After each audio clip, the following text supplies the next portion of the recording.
Então vamos para uma breve história do dízimo.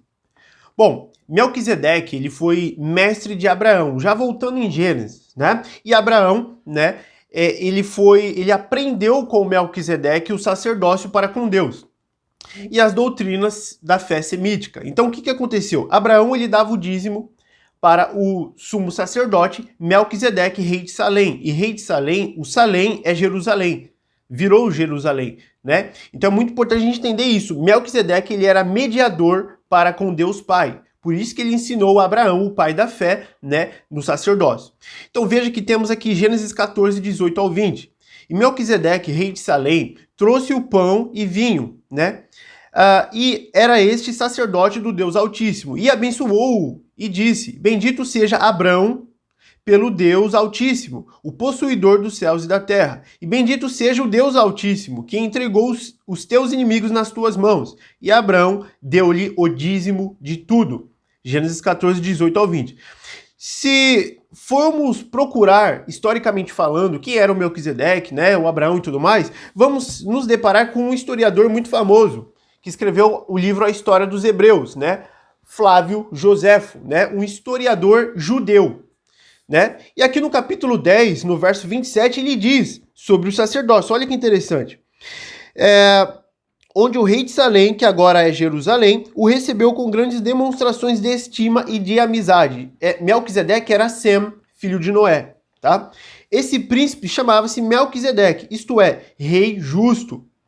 E ele era verdadeiramente justo, pois a sua virtude era tal que, por consentimento unânime, havia sido feito sacerdote de Deus Todo-Poderoso, ou seja, um mediador espiritual.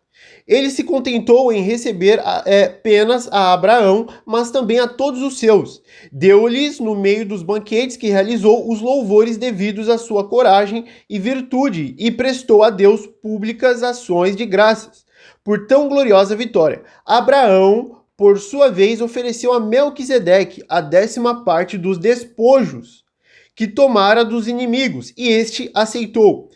Já o rei de Sodoma, o qual Abraão ofereceu também parte dos despojos, ou seja, Abraão deu o dízimo também para o rei de Sodoma. Teve dificuldade em receber a oferta, contentando-se com a parte dos seus súditos, mas Abraão o obrigou a receber tudo, reservando-se somente alguns víveres para os seus homens, e uma parte dos despojos para os seus 3 amigos, Escol, Aner e Manre, que o haviam acompanhado. Então isso aqui é o próprio Flávio Joséfo falando sobre a história dos hebreus, né? Aqui no capítulo 10, verso 27 do História dos Hebreus. Bom, continuando aqui, a gente vai ter depois lá na frente, no tabernáculo de Moisés, né, onde se dava o dízimo para o levita, o mestre cerimonial espiritual das tribos, como mediador do povo, ou seja, agora os levitas são mediadores espirituais do povo por conta dos sacrifícios no tabernáculo de Moisés, porque eles não possuíam terras, então eles ganhavam o dízimo do povo. Então a gente tem Levítico 27, versículo 30 e 32. Também todas as dízimas do campo, da semente do campo, do fruto das árvores, são de Yahua, do Senhor, né? Santas são a Yahua, ao Senhor, no tocante a todas as dízimas do gado e do rebanho. Tudo que passar debaixo da vara, o dízimo será santo ao Senhor, a Yahua, né? Levítico 27, 30 e 32. Então, a gente percebe uma coisa, que primeiro a gente tem o dízimo como despojo que Abraão deu ao Melquisedeque e ao rei de Sodoma. Depois aqui a gente tem o dízimo como sendo dízimas do campo, dízima é imposto, significa imposto, da semente do campo e do fruto das árvores do Senhor. Olha que interessante. Então, nunca foi dinheiro. Vamos responder nessa dúvida do dinheiro no final. Depois em Deuteronômio 12, 17 a gente tem: dentro das tuas portas não poderás comer o dízimo do teu grão, nem do teu mosto, nem do teu azeite, nem os primogênitos das tuas vacas, nem das tuas ovelhas, nem nenhum dos teus votos que houveres prometido, nem as tuas ofertas voluntárias, nem a oferta alçada da tua mão. Deuteronômio 12, versículo 27. Cadê o dinheiro? Não tem dinheiro. Sempre foi alimento, sempre foi despojo, sempre foi gado, sempre foi grãos da terra. No templo de Salomão, depois do tabernáculo de Moisés, se dava o dízimo para os levitas, né? Porque eles eram mestres ainda cerimoniais, como tradição espiritual mantida. Então eles continuavam sendo mediadores para com Deus, né? Mediadores do povo. Então a gente vai ter, por exemplo, em Lucas 11:42, mas ai de vós, fariseus, que dizimais a hortelã, cadê o dinheiro? Não, hortelã e a arruda, e toda a hortaliça, e desprezai o juízo do amor de Deus. Importava fazer estas coisas e não deixar as outras. Então perceba que aqui eles ainda davam dízimo da planta, nunca foi dinheiro, da hortelã, da arruda, da hortaliça. Isso é dízimo. Depois em Hebreus 7:5 a gente tem, e os que dentre os filhos de Levi recebem o sacerdócio têm ordem segundo a lei de tomar o dízimo do povo, isto é, de seus irmãos, ainda que tenham saído dos lombos de Abraão. Então veja que em Hebreus, em Lucas, se fala do dízimo, né, como sendo grãos, como sendo hortaliças e nunca dinheiro. Eric, mas não existia dinheiro nessa época. Não existia dinheiro na época do quê? Do templo de Salomão, do tabernáculo de Moisés? Então vamos voltar lá em Gênesis. Lá quando a gente tem Abraão de volta. Então vamos voltar lá, olha o que diz. Gênesis 37, versículo 28. Passando, pois, os mercadores midianitas, tiraram e alçaram a José da cova. E venderam José por 20 moedas de prata aos ismaelitas, aos quais levaram José ao Egito. Então aqui José foi vendido por 20 moedas de prata. Dinheiro, bufunfa, moeda. Sabe as moedas que a gente tem hoje? Moeda de prata. Em Gênesis já existia moeda. Então, no tabernáculo de Moisés existiam moedas. No templo de Salomão existiam moedas. Mas eles não davam dízimo em moedas. Houve um tempo que eles vendiam os dízimos por dinheiro para trafegar, ou seja, para viajar e depois compravam dízimo de novo. Nunca foi dinheiro. Isso aqui no tempo determinado do templo de Salomão. O dízimo era dado para o sumo sacerdote, né? Os sacerdotes aqui, os mediadores para com Deus. Era dado somente para eles. Então veja, depois do sacrifício na cruz do Messias, o véu do templo de Salomão, que existe três partes do templo. O átrio exterior, que é o pátio, o lugar santo, que é dentro digamos, do tabernáculo, e o santo dos santos, a terceira parte. O véu ficava entre o lugar santo e o santo dos santos. Então esse véu dividia essas duas partes sagradas. Olha só o que diz Marcos 15, 37 e 38. E Jesus, Yahshua, dando um grande brado, expirou, e o véu do templo se rasgou em dois, de alto a baixo. Isso quer dizer o quê? Isso quer dizer que agora não precisamos de mediadores, né, terrenos, para entrar no Santo dos Santos. Porque Yahshua, ele agora já entrou no Santo dos Santos, o terceiro céu. É o Santo dos Santos. Então agora ele está no trono e ele é o nosso mediador para com Deus. Né? Então veja, ou seja, Yahshua agora é o sumo sacerdote e ele recebe o dízimo. Não existem mediadores terrenos. Os pastores não são mediadores. O único mediador que existe é o Messias.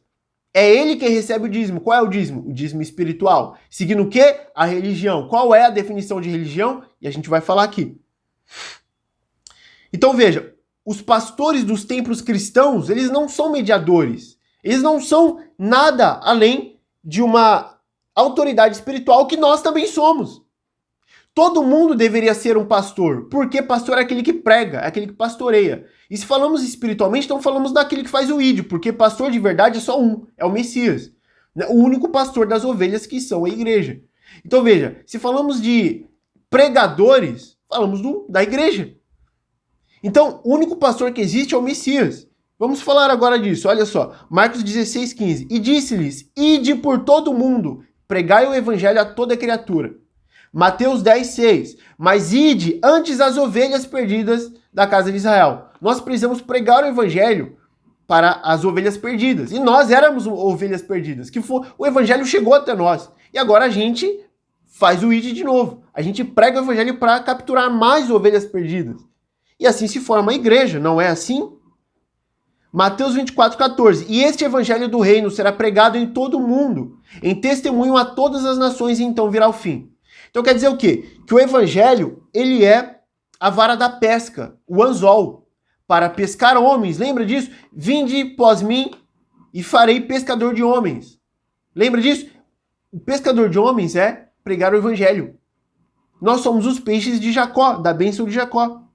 Então veja, Apocalipse 22, 12. E eis que cedo venho, e o meu galardão está comigo, para dar a cada um segundo a obra. Então a gente consegue o nosso galardão pregando o evangelho, no ministério. Então não é esse negócio de existir pastor, é o meu pastor. Não, o meu pastor é o Messias. Temos pregadores nos templos cristãos, e nós também deveríamos ser pregadores. Então, não existe um pregador, existem vários pregadores. A igreja é um pregador, né? É o pregador do Messias. E é a partir disso que conseguimos o galardão. Então, quer dizer, nós nos colocamos debaixo de jugo, embaixo de templo cristão. Não existe mais templo. O templo é o nosso corpo. E pegamos o nosso galardão que deveríamos receber e colocamos para o pastor, né? O pastor da igreja. Então, quer dizer, não, nós somos pastores, não precisamos deles. Eles colocaram na nossa cabeça que não conseguimos entender a Bíblia sem eles. Isso é claramente uma canalice. Olha só, 1 Coríntios 6,19. Ou não sabeis que o vosso corpo é o templo do Espírito Santo, que habita em vós, proveniente de Deus, e que não sois de vós mesmos? O que é congregar? Congregar é o verbo ajuntar-se. Congregar como igreja. Ou seja, se, como diz o versículo, se o nosso corpo é o templo, é a igreja, o nosso corpo físico é a igreja, então a gente precisa juntar as igrejas, ou seja, junção de pessoas, congregar.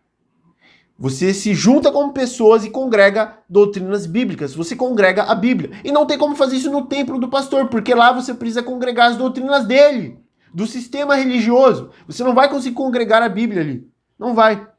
E Tiago 1,27, o que é religião? A religião pura e imaculada para com Deus e Pai é esta: visitar os órfãos e as viúvas nas suas tribulações e guardar-se da corrupção do mundo. Toda igreja tem um CNPJ, ela pertence ao mundo. Não devemos estar dentro desses templos.